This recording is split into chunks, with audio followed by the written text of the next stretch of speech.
ભગલાનો સંગ કર્યો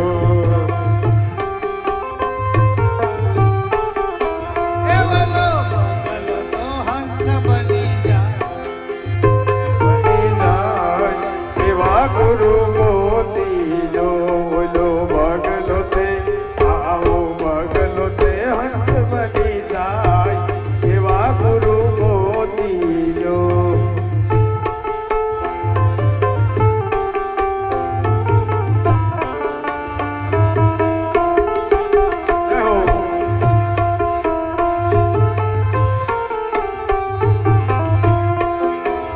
મને સિદ્ધને રોકો છો માવા મને સિદ્ધને રોકો છો માવા દિયો મને જાવા દિયો મને જાવા દિયો મને જાવા દિયો મને જાવા મને સિદ્ધને રોકો છો તમે માવા હે નંદ લાલા દિયો મને જાવા દિયો મને જાવા એ ગાયો મારી તરસી રહેશે આહા ગાયો મારી એ વાલા તરસી રહેશે એને જાવું જમના જળ પાવા જાવું જમના જળ પાવા દિયો મને જાવા દિયો મને જાવા મને સિદ્ધને રોકો છો તમે માવા મને સિદ્ધને રોકો છો માવા દિયો મને જાવા દિયો મને જાવા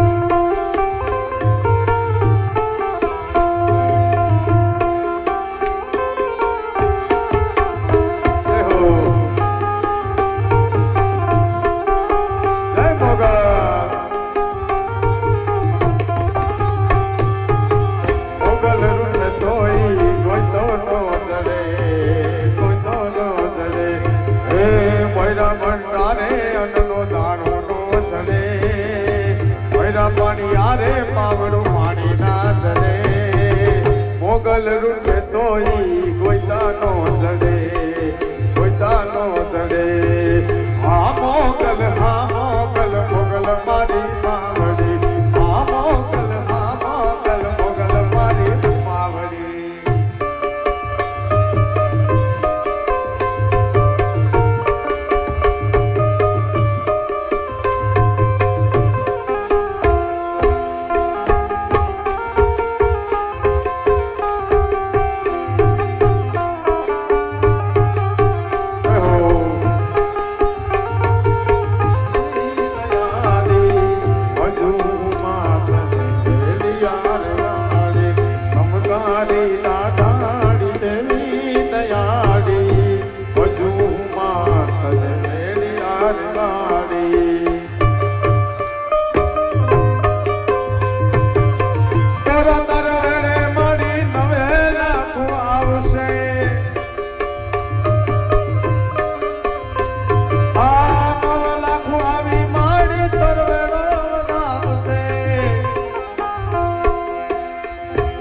મઢડાથી મોઢમાય મોણિયાથી નાગબાઈ મઢડાથી મોઢમાય મોણિયાથી નાગબાઈ પાટરામાંથી માં પીછડ પ્રધાન છે પાટરામાંથી માં પીછડ પ્રધાન છે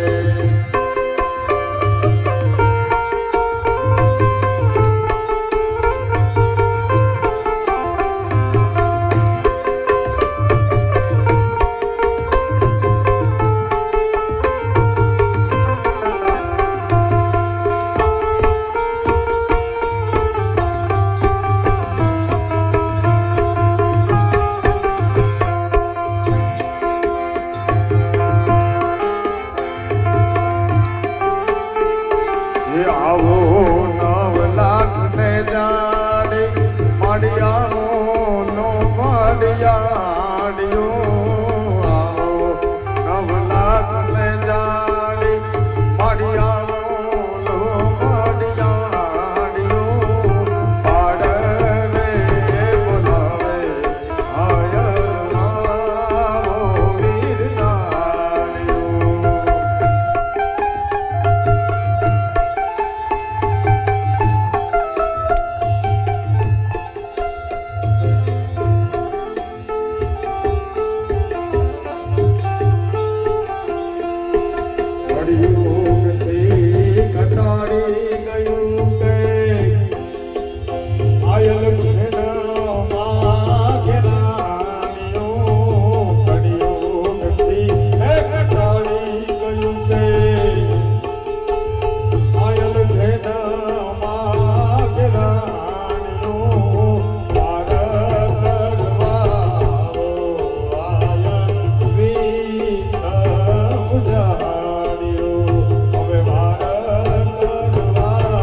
કેશવમ કૃષ્ણ દામોદરમ રામ નારાયણમ જાનકી વલ્લભમ અસ્તમ કેશવમ કૃષ્ણ દામોદરમ राम नारायणम जानकी वल्लभम मुन कहते हैं भगवान आते नहीं हम सबरी के जैसे बुलाते नहीं कहते हैं भगवान आते नहीं हम मीरा के जैसे बुलाते नहीं असुतम केशवम कृष्ण दामोदरम राम नारायणम जानकी वल्लभम राम नारायणम जानकी वल्लभम राम नारायणम जानकी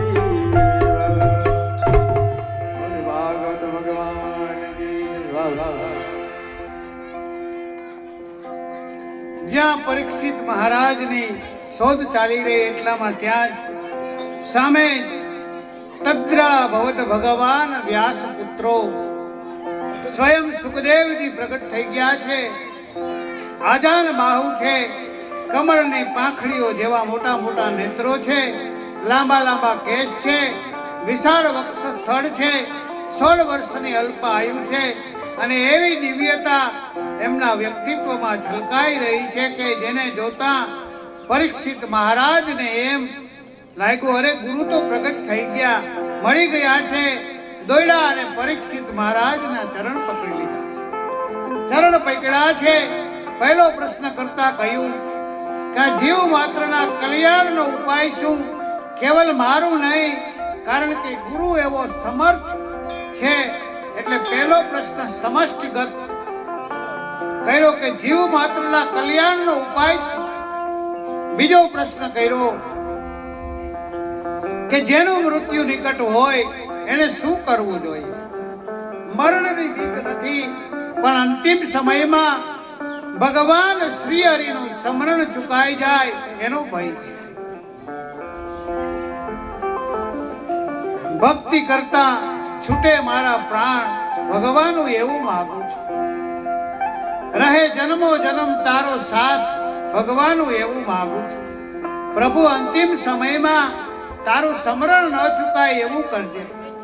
મૃત્યુ તો બધાનું એક દિવસ આવવાનું છે, એ કોઈ આશ્ચર્યની વાત નથી. પણ જીવનની સફળતા ક્યારે થાય? જ્યારે અંત સમયમાં ભગવાનની સ્મૃતિ બની રહે. આ આંખ ખુલી રહેતા મરતા પહેલા પણ છેલ્લું કઈ દ્રશ્ય જુએ તો ભગવાનનું મુખારવિંદ જુએ.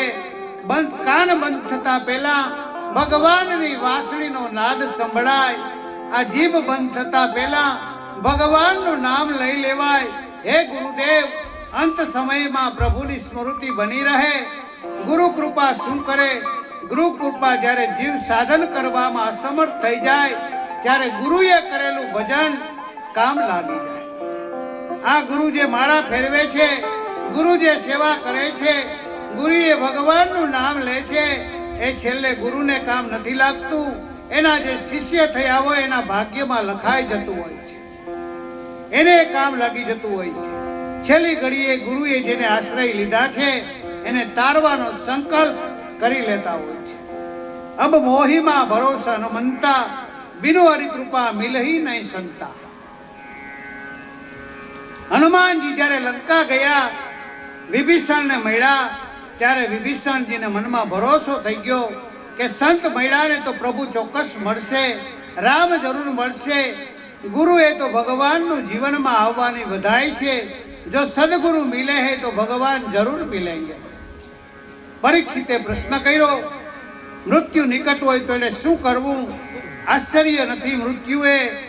ગીતાજીમાં ભગવાન કહે કે જાત્યસ્ય હિ ધ્રુવો મૃત્યુ, જે જન્મું છે એનું મૃત્યુ નિશ્ચિત છે, નક્કી આપણે કરવાનું છે. જવાનું તો પાકું જ છે, પણ જે રડતા રડતા જવું, પ્રભુને યાદ કરીને પ્રસન્ન થતા જ્યાં જવું, એ નિશ્ચય આપણે કરવાનો છે. જવાનું તો પાકું જ છે, એક દિવસ જવાનું જ છે. આટલું મૂકીને ગયા નો અફસોસ સાથે જવું છે, આટલું આપીને ગયા એ આનંદ સાથે જવું છે, આપણે નક્કી કરવાનું છે. આટલું જીવન વેડફાયું એવો અફસોસ છે કે જીવનની એક એક ક્ષણો મને કામ લાગી છે. મારા ઉદ્ધાર માટે એનો આનંદ હરખ જીવનમાં હોવો જોઈએ કે મેં ભગવાનના માટે કંઈક કર્યું છે. જે જીવો, જે કરો એ ભગવાનને માટે કરો, એટલે છેલ્લી ઘડીએ તમને કામ લાગે. અરે અઠવાડિયા માટે બહાર ગામ જવાનું હોય તો બેગ ખોલીને મૂકી દઈએ, રોજ એક એક વસ્તુ મૂકતા જઈએ, કામ લાગશે. ભૂલી જઈશું તો પછી લાવ, એક એક વસ્તુ મૂકતા જઈએ. આ તો અનંતની યાત્રા, એ ભગવાનને ઘેર આપણે જવાનું છે. અત્યારથી પેકિંગ કરશો તો કામ લાગશે, પછી અફસોસ રહી જશે. આપણે આ પણ રહી ગયું અને પેલું પણ રહી ગયું, આ પણ ન થયું અને પેલું પણ ન થયું. ભગવાન અવસર બધાયને આપે છે, પણ અવસરને પ્રસંગમાં ફેરવી દેવું એ ભક્તની સમજણ છે. મોકા બધાયને ભગવાન આપે છે. એમ નથી કે મોકા નથી મળ્યા. કથા બેસાડવાનો મોકો ન મળે, પણ કથામાં સેવા કરવાનો મોકો મળે તો અવસર મળી ગયો. અવસર તો ઘણા મળે, જેને લાભ લેવા જ છે. ભગવાન અનેક રૂપે અવસર આપતા હોય છે, પણ એ અવસરને પોતાના જીવનનો પ્રસંગ બનાવી શકે છે કે નહીં? આપણા જીવનનો સમય કેટલો? 60 વર્ષ, 70 વર્ષ, 80 વર્ષ, 90 વર્ષ જીવા, પણ એમાં સમય આપણે કેટલી કે જે ક્ષણોને તમે સ્મરણોમાં ફેરવી શક્યા. એટલી ક્ષણો તમારી. તમને કોઈ એમ કહે કે તમારી જિંદગીને યાદ કરો, તો તમે એમ યાદ કરો કે સવાર રોજ 7 વાગે ઉઠતો ને ચા નાસ્તો કરતો, ઓફિસે જતો, આમ કરતો. આ યાદ કરો ને જે ક્ષણોને સ્મરણો બનાવી. હવે આ 7 દિવસ છે, 7 દિવસ આપણા થઈ ગયા. સમય આપણો છે. કારણ જ્યારે યાદ કરીશું, કથાને યાદ કરીશું, કારણ કે આ સમય આપણો થઈ ગયો. ક્ષણ સસ્મરણો બની ગયા. જે જીવન પસાર કરવામાં ગયો એ સમય આપણો નહોતો. એ સમય આપણે ભૂલી જઈએ છીએ. જ્યારે જીવનમાં કંઈ સારું કર્યું, એ જીવનમાં યાદ બની ગયું, એ પ્રસંગ બની ગયો, સંસ્મરણ બની ગયું. પણ છેલ્લી ઘડીએ, છેલ્લી ક્ષણે ઘડી યાદ આવે કે સમય આપણો હોય, એ સમય બીજાને લાભમાં ગયો, બીજાનો આમાં ભાથું આપણા જીવનનું વધાયું, એ સમય આપણો છે. અહીંયા મૃત્યુ નિકટ હોય ત્યારે શું કરવું? આ પ્રશ્ન કર્યો. પ્રથમ સ્કંદને અહીં વિરામ આપીએ છીએ. બોલો કૃષ્ણ કનૈયા લાલ કી જય. દ્વિતીય સ્કંદ સાધન લીલા બતાવવામાં આવી છે. ભગવાને 10 અધ્યાયમાં 3 પ્રકરણ બતાવ્યા. તત્વ ધ્યાનમ, ઋત પ્રસાદમ, મનન પ્રક્રમ. ઉત્તમ પ્રશ્ન સાંભળ્યા એટલે સુખદેવજી બહુ રાજી થયા. કોઈ પણ મહાપુરુષ મળે, ભગવત પુરુષ મળે તો એવી વાત કાઢો કે ભગવાનને યાદ કરવાનો અવસર મળે, એને ભગવાન યાદ આવે. ઉત્તમ પ્રશ્ન કર્યો, અને પ્રશ્ન એવો કર્યો કે જેનાથી સુખદેવજીને ભાગવતજીની કથા યાદ આવી. એટલે પ્રસન્ન થઈને સુખદેવજી બોલ્યા છે, વર્યાને સતે પ્રશ્ન કૃતો લોકહિતમ નૃપ આત્મવિત્સમત પુષામ શ્રોતવ્યાદિશુય પરહ. હે રાજન, તમે શ્રેષ્ઠ પ્રશ્ન કર્યો. શ્રી ભાગવતજીને જો એક વાક્યમાં કહું તો પ્રશ્નથી કૃષ્ણ સુધીની યાત્રા એ ભાગવત કથા છે. જેમ કૃષ્ણમાં જ પ્રશ્ન છુપાયેલો છે, આ અમારો કૃષ્ણ છે ને, એ જો ન સમજાય ને તો પોતે પ્રશ્ન બનીને સામે ઊભા રહી જાઓ, અને સમજાઈ જાય તેના સમાધાન જેવું બીજું કોઈ ના આપી શકે. વિચાર કરજો, કૃષ્ણ તમારા માટે પ્રશ્ન છે, સમાધાન છે. પ્રશ્નની યાત્રા શરૂ થઈ, શ્રી ભાગવતની એ કૃષ્ણમાં જઈ ને સમાપ્ત થઈ જશે. વર્યાને તે પ્રશ્ન. રાજન, આપે શ્રેષ્ઠ પ્રશ્ન કર્યો. અનેક પ્રકારના પ્રશ્નોના ઉત્તર આપતા કહ્યું કે જેનું મૃત્યુ નિકટ હોય એને શું કરવું, એનો ઉત્તર આપતા સુખદેવજી બોલ્યા, તસ્માદ ભારત સર્વાત્મા ભગવાન ઈશ્વરો હરિ શ્રોતવ્ય કીર્તિવ્ય સ્મૃતવ્ય શેચતડા ભયમ. જેના મનમાં અભયની કામના છે એને ભગવાનનું સ્મરણ, શ્રવણ અને કીર્તન કરવું જોઈએ. એકમાત્ર ભગવાન એવા છે કે આપણને નિર્ભય બનાવી શકે એમ છે. બાકી આ દુનિયાનો સાથ લેવા જશો તો સદાય ભય રહેશે કે હમણાં છે જતો રહેશે, તો વસ્તુ આપી છે તો લઈ લેશે, સમય પર નહીં આવે તો સંસારના દરેક વ્યક્તિ વસ્તુ માટે માણસના મનમાં ભય બન્યો રહેશે. અને ભગવાન કેવા છે? અભય સત્વમ સંશુદ્ધિ, અભય આપનારા છે ભગવાન. એટલા માટે અભયની કામના વાળા વ્યક્તિએ ભગવાનનો આશ્રય કરવો. એમ કહેવાય કે માણસને સૌથી મોટી ભય મૃત્યુનો ભય છે, પણ મૃત્યુનું વિસ્મરણ એ આપણે પાપમાં પ્રેરિત કરે છે. એટલા માટે માણસે સદાય યાદ રાખવું કે એક દિવસ મારે જવાનું છે. એક ગામમાં એક શેઠ રહેતા હતા. ક્યારેય કોઈ સત્કર્મ કર્યા નહીં, અને ઘટપણમાં વિચાર આવ્યો કે લાવ આજે કોઈ ગુરુજન પાસે જાઉં અને સારો ઉપદેશ લઉં. આવ્યા ગુરુ પાસે અને કહેવા લાગ્યા કે કોઈ સારો ઉપદેશ આપો. ગુરુદેવે કીધું કે તું આવવામાં બહુ મોડું કરી દીધું. કાલે તો તું સવારે મરી જવાનો છે, છેલ્લી રાત તારી પાસે છે. તે તો આવવામાં ઘણું મોડું કર્યું. જિંદગીમાં કાંઈ ન કરી શીખો. પેલાને આત્મગ્લાનિ થઈ કે આટલી ઉંમર થઈ ને કાંઈ સત્કર્મ ન કર્યા, ન કોઈને દાન આપ્યા, ન કોઈની સેવા કરી, ને ક્યારેય કોઈ સત્કાર્ય કર્યા. અને બસ છેલ્લી રાત મારી પાસે કેવલ કામ, ક્રોધ, લોભ, ઈર્ષા, મોહ આ જીવનમાં કર્યું. આશ્રમમાંથી બહાર નીકળ્યા એટલામાં કોઈ ભિક્ષુક આવ્યો અને કહ્યું, શેઠજી કંઈક આપો ને. ક્યારેય કોઈને આપે નહીં એમ થયું કે છેલ્લી રાત છે, લાવ આપી દેવા દો ને. ખિસ્સામાંથી કાઢીને આપ્યા. ઘરે ગયા. રોજ તો ખાવામાં કંઈક જો મીઠું આદું ઓછું હોય તો થાળી ફેંકે. આજે કોળીઓ મોઢામાં મૂક્યો ને દાળમાં જરાય મીઠું નહીં. અને થયું કે હવે છેલ્લી રાત છે, હવે ક્યાં સમય છે, ક્રોધ કરીને શું કરવું. જેમ હતું તેમ બધું ખાઈ લીધું. બધા જોડે પ્રેમથી વાત કરી. ઘેર આવીને લોકો ટેન્શનમાં આવી જાય. જેને જુએ એના પર ક્રોધ કરે, પણ એને કોઈના પર ક્રોધ નહીં. શાંત રહ્યા. રાતના પથારીમાં સૂઈ ગયા.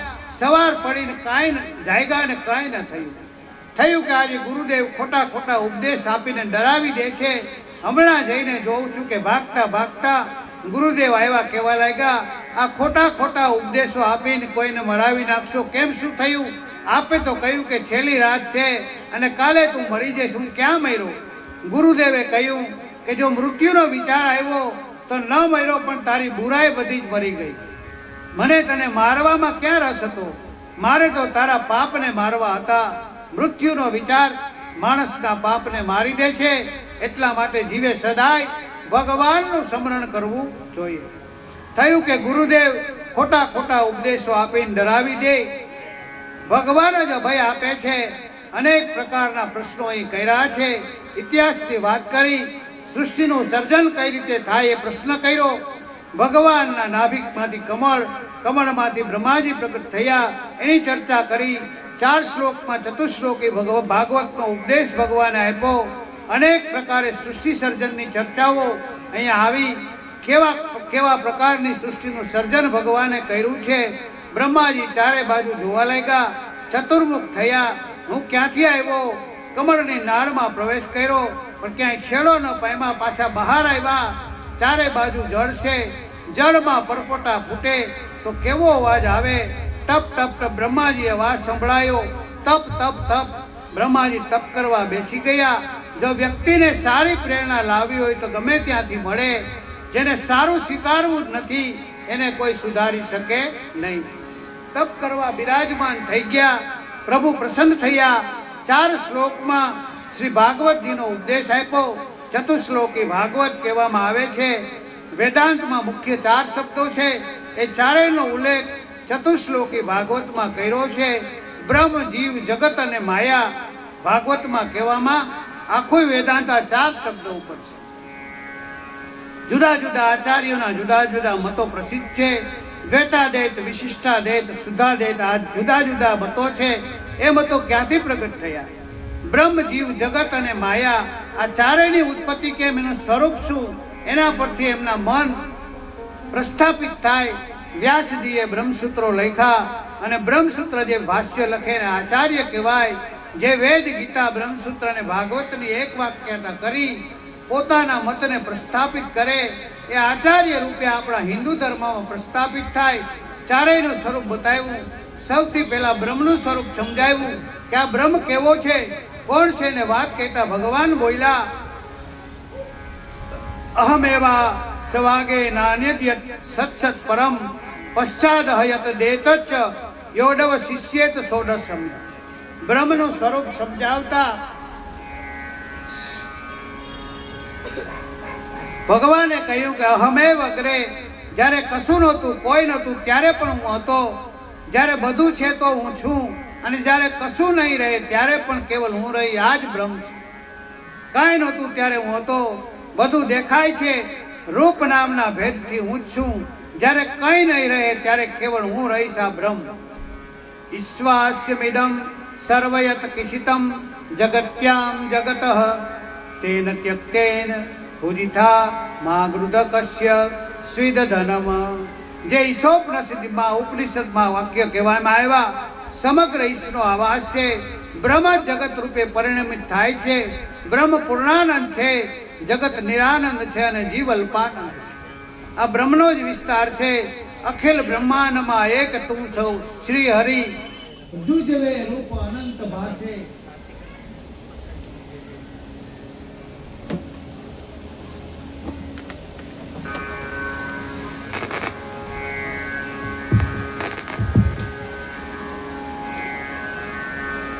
અખિલ બ્રહ્માંડમાં એક તું શ્રી હરિ, જુજવે રૂપ અનંત ભાસે.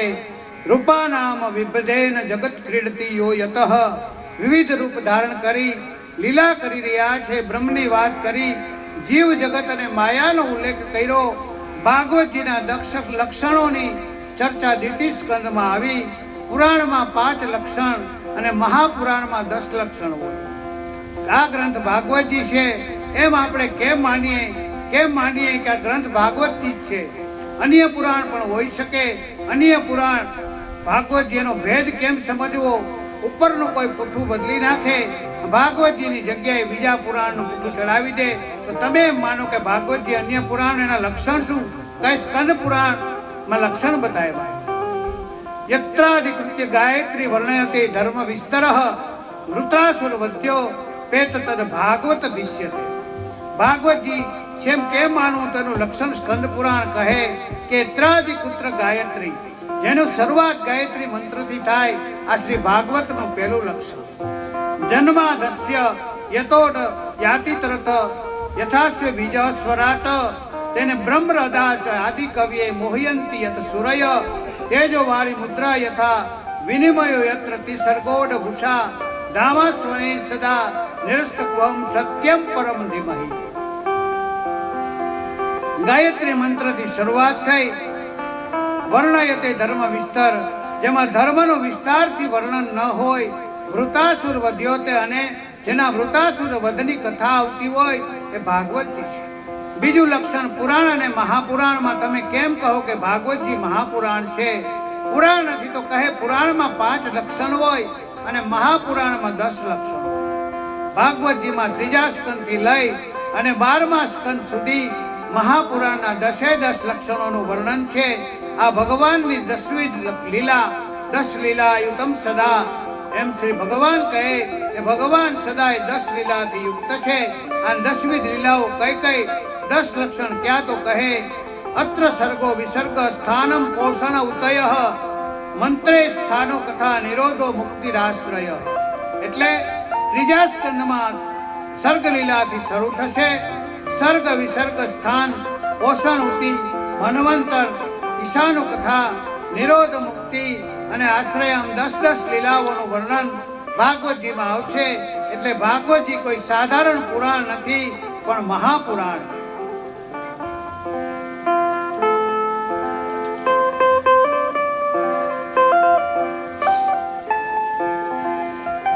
સર્જન સર્ગ 33 અધ્યાયમાં સર્ગ લીલાનું વર્ણન કર્યું છે. 2 પ્રકારની સૃષ્ટિ ભગવાને બતાવી છે, બંધ સૃષ્ટિ અને મુક્ત સૃષ્ટિ. દેવી સર્ગ અને આસુરી સર્ગ. જેમ પૃષ્ટિ પ્રવાહ મર્યાદા વેદ નામના 16 ગ્રંથના મહાપ્રભુજી સમજાવે છે કે અનેક પ્રકારની સૃષ્ટિનું સર્જન ભગવાને જ કર્યું છે. કોઈ પ્રવાહી સૃષ્ટિ છે, કોઈ મર્યાદા સૃષ્ટિ છે કે ધર્મના જેને નિયમો પાળવામાં આવે. બીજી કોઈ પૃષ્ટિ સૃષ્ટિ છે જેને પ્રભુની શ્રી અંગની સેવા કરવામાં રસ છે. એમ સૃષ્ટિના વિવિધ પ્રકાર ભગવાન દ્વારા નિર્મિત છે. જગતમાં વિરોધ નથી, વિવિધતા છે. બધાને તકલીફ જ હોય છે કે મારા કરતા જુદો કેમ? ભગવાન જુદાપણું સર્જે એ સૃષ્ટિનું સૌંદર્ય છે. તમે કુંડળી મેળવીને નક્કી કરો, બધાને એમ થાય કે અમારી કંઈક ખોટી લાગે છે. આ બ્રાહ્મણે ક્યાંક ઉતાવળ કરી. અરે વિવિધતા જ એકતા છે. મેળવવાનો અર્થ અમને એમ નથી થતો કે બંનેને એક જ ભાવશે, એક જ બોલશે ને એક જ જગ્યાએ જશે અને એક જ ગમશે. આ મેળાપ નથી. મેળાપ વિવિધતાના સૌંદર્યનું પાન હોય છે. ઓલવેઝ એવું જ હોય છે. પત્ની બહુ ઉતાવળી હોય તો પતિ શાંત હોય, પતિ ઉતાવળા હોય તો પત્ની ધીમા હોય. આને તીખું ભાવતું હોય તો આને ગળ્યું ભાવતું હોય. આ જુદાપણું જગતનું સૌંદર્ય છે. સમજ એટલી જોઈએ કે જુદાપણાનો સહજ સ્વીકાર કરી શકો. ઘરમાં બધાને જુદું જુદું ગમે ત્યારે તો થાળી ભરાય. બધાને ખીચડી જ ભાવતી હોય તો એ જ બને. કોઈને પૂરી ભાવે, કોઈને બટાકાનું શાક ભાવે, કોઈને રીંગણાનું શાક ભાવે, કોઈને ચટણી ભાવે, તો જ આખી થાળી ભરાય. આ તો જગતનું સૌંદર્ય છે. આપણે એનો વિરોધ ગણીએ એ વિરોધ નથી. બસ એટલી જ સમજ સ્વીકારી લો કે મારા કરતા જુદું હોઈ શકે. જુદાપણું જ મારા જીવનમાં પ્રસન્નતા અને વૈવિધ્યતા લાગે છે. જો આ વિવિધતા ન હોય તો મારું જીવન કેવું ઉદાસ.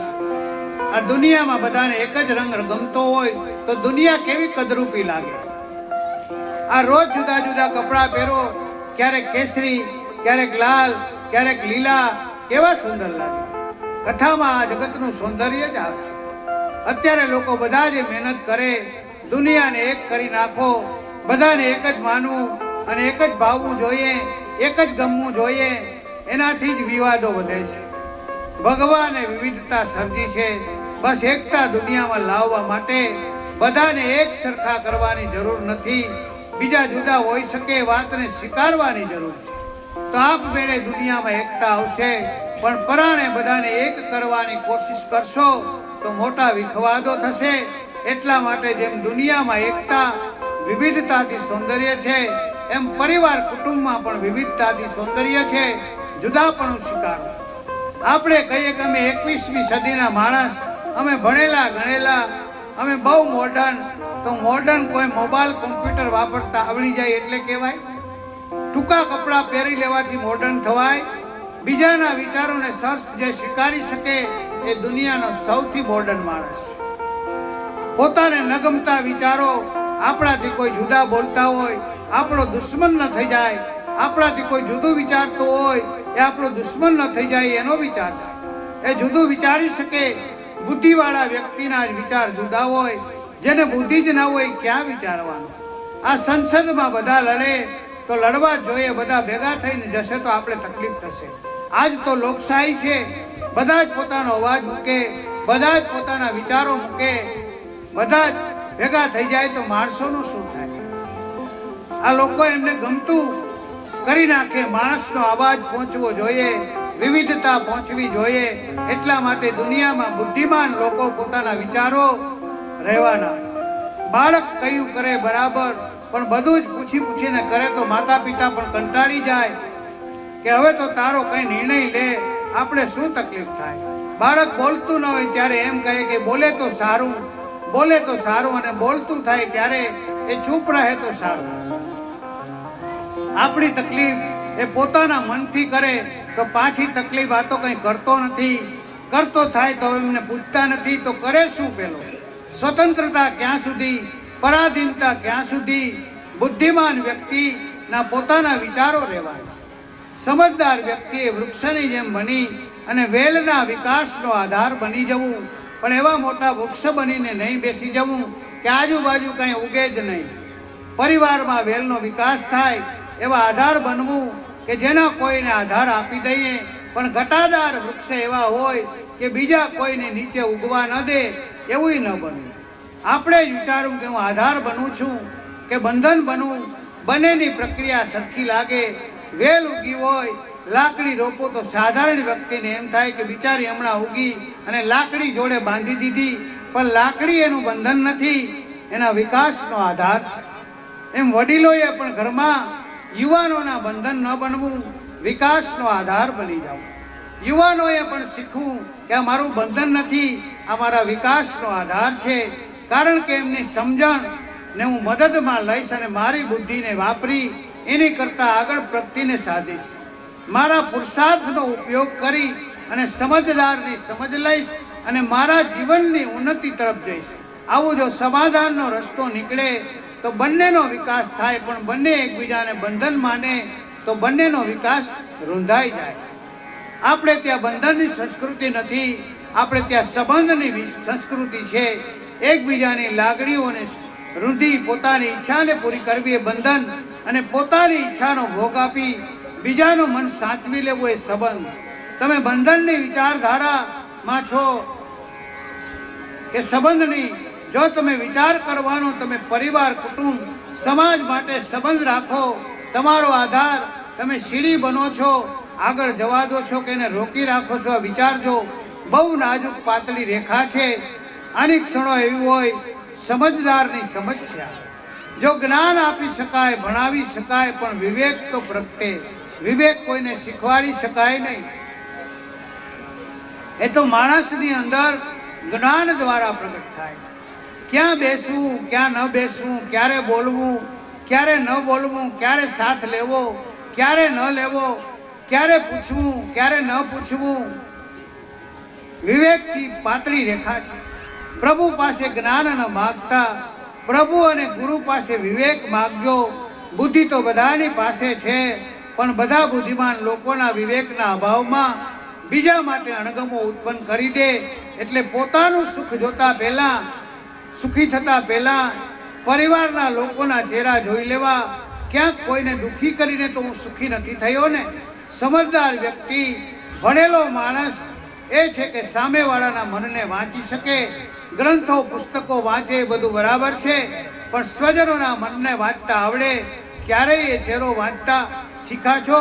જો ટ્રાફિકમાં ગાડી ફસાઈ હોય ત્યારે 4 ગિયર આગળ જવાના હોય એ બરાબર, પણ રિવર્સ ગિયર પર ચલાવવાનો એક જ ભાગ છે. એ ભૂલી જઈએ આપણે, એમ થાય કે પાછળ ગાડી કાઢવી એ મારું અપમાન છે. મોટા ભાગના લોકો ડ્રાઇવિંગ એક્ઝામ થાય ને રિવર્સમાં ફેલ થતા હોય છે. અઘરું રિવર્સ લેવાનું છે, પણ એ ચલાવવાનો એક જ ભાગ છે. આપણે ભૂલી જઈએ છીએ. પણ જીવન એવી ગાડી છે કે એમાં બ્રેક નથી, રિવર્સ ગિયર નથી. હવે આવી ગાડી આપણને કોઈને ચલાવવા આપે તો શું થાય? કેટલું સાવધાનીથી ચાલવું પડે. એક વસ્તુ યાદ રાખજો, ગાડીમાં ધ્યાનથી જોજો. સામે જોવાનો કાચ બહુ મોટો હોય, પાછળ જોવાનો કાચ નાનો હોય. જીવન આ જ રીતે જીવવું.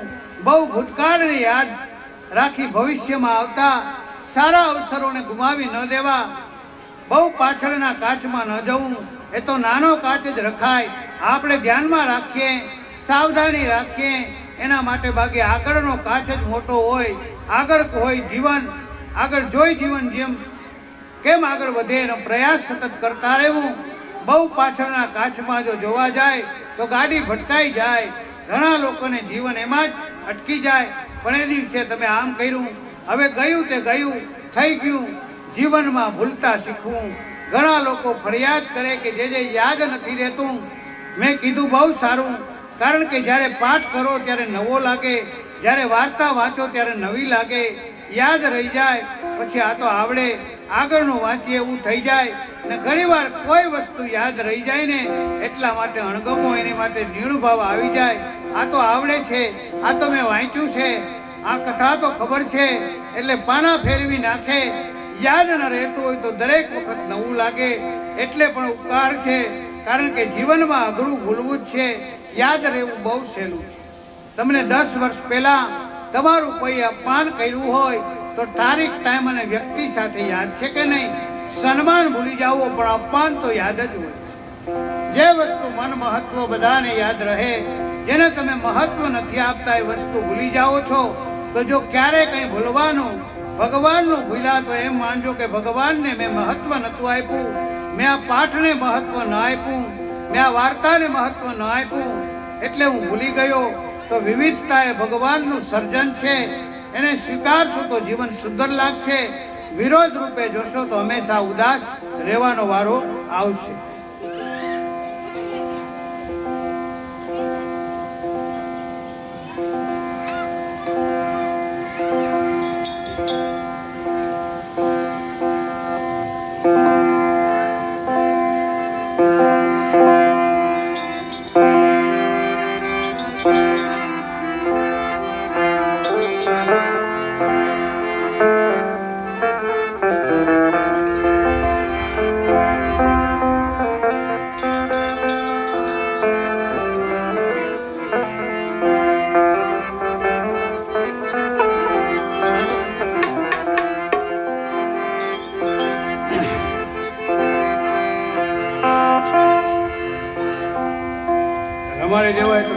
રમાડી દો ઘડી 10-12 મિનિટની વાર છે, આરતીના જ વાર છે, પછી રમાડો.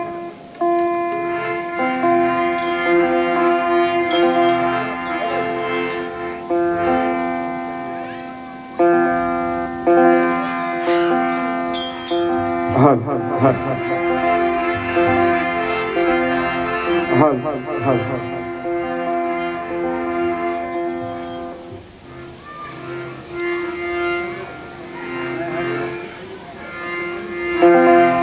श्याम तुझे मिलने का सत्संग ही बहाना है, श्याम तुझे मिलने का सत्संग ही बहाना है.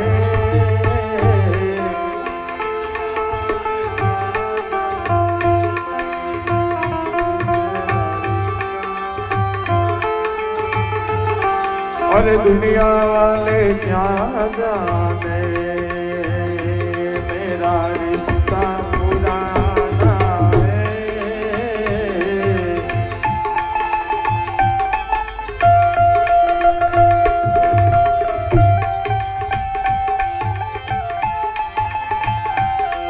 अरे गोकुल में ढूंढा तुझे,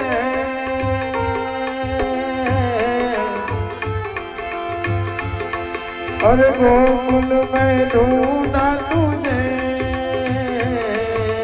मथुरा में पाया है.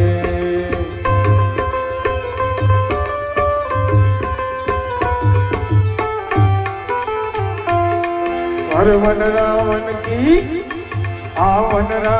की गलियों में मेरे श्याम का ठिकाना है.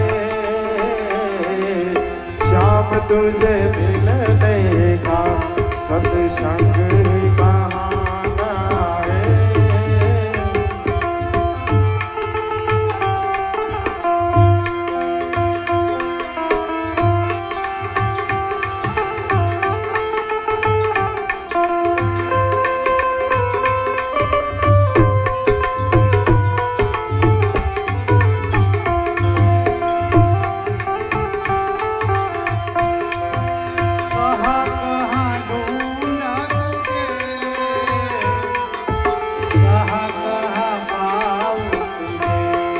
अरे कहाँ कहाँ ढूंढा तुझे,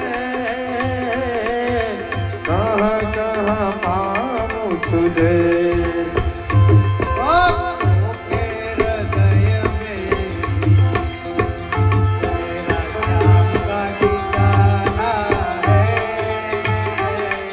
अरे भक्तों के हृदयों में, इन भक्तों के हृदयों में मेरे श्याम का ठिकाना है. श्याम तुझे मिलने का सत्संग ही बहाना है.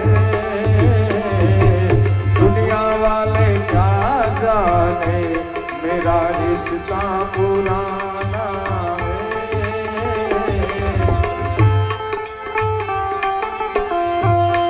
और सूरज में ढूंढा तुझे, चंद्रा में पाया है. अरे सूरज में ढूंढा तुझे, चंद्रा में पाया है. सूरज की किरणों में मेरे श्याम का ठिकाना है.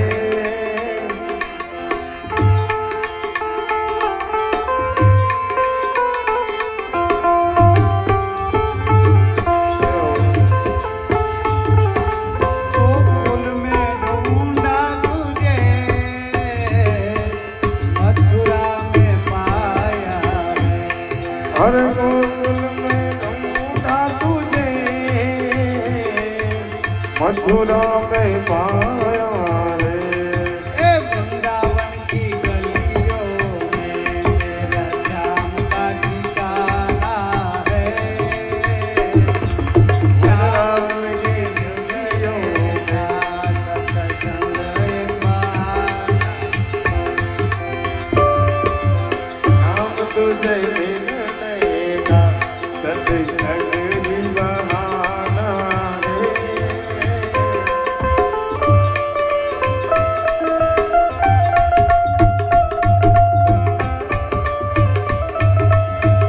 અને ભાગવત શબ્દ હાલતી હોય તો શ્રી રામચંદ્રજીને યાદ કરવા હોય ત્યારે કબીર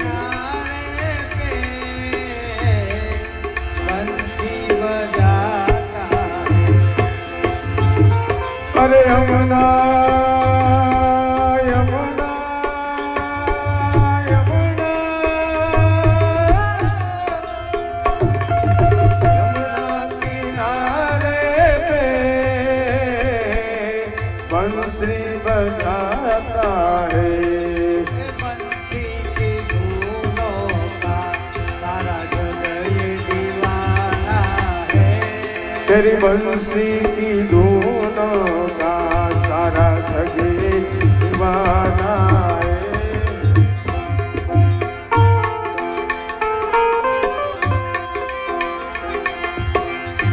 कभी राम बन के कभी श्याम बन के चले आना प्रभु जी चले आना। कभी राम बन के कभी श्याम बन के चले आना प्रभु जी चले आना।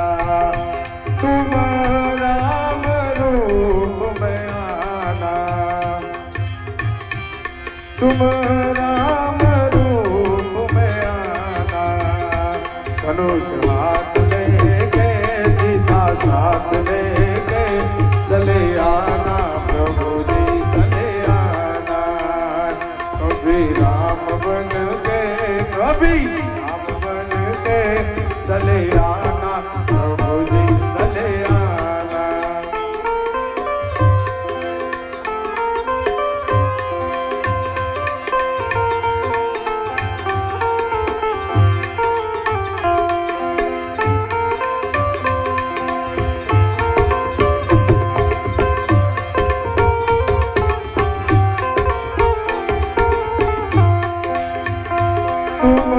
श्याम रूप में आना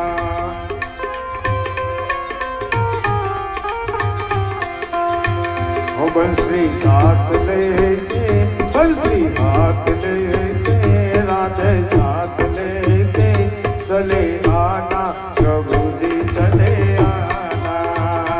कभी राम बन के कभी श्याम बन के चले आना प्रभु जी चले आना।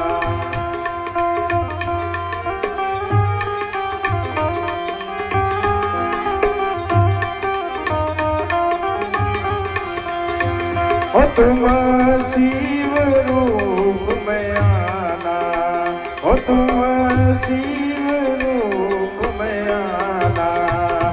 डमरू साथ लेके त्रिशूल हाथ लेके डमरू हाथ लेके त्रिशूल हाथ लेके चले आना प्रभु जी चले आना। कभी राम बन के कभी श्याम बन के चले आना प्रभु जी चले आना।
राम आएंगे तो अंगना सजाऊंगी, दीप जला के दिवाली मैं मनाऊंगी। मेरी झोपड़ी के भाग आज खुल जाएंगे, राम आएंगे। मेरी झोपड़ी के भाग आज खुल जाएंगे, राम आएंगे। राम आएंगे, आएंगे, राम आएंगे। ओ राम आएंगे, आएंगे, राम आएंगे। भागवत भगवान की હવે આજે આપણે આજના દિવસની કથાને વિરામ આપીએ. આવતીકાલે પાછા ભગવાનના સત્સંગ કથામાં પાછા સૌ પધારજો. હવે આરતીનો સમય થયો છે ભગવાનનો. બોલો ભાગવત ભગવાન की जय जय जय जय जय। કોઈ પોતાની જગ્યા ન છોડે. આરતી કરીને પ્રસાદ લઈને જાય બધાય. અને નાના બાળકો હોય જમવા મોકલી દેજો.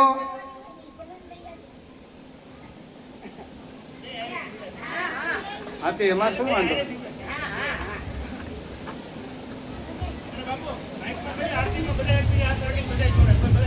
આરતીમાં બધાયને જોડાવવું હોય તો બધાય જોડાઈ શકે. આપણે આમાં કોઈ યજમાન નથી. સૌ આ બધાયનું છે ને બધાયને કરવાનું છે. આ આપણું બધાયનું કાર્ય છે. બાપુનું એકનું નથી, આ ભગવાનનું કાર્ય છે. जय हो। હા, એકબીજાના હાથ અડાડી રાખો. આરતીનો લાભ લ્યો. जय हो।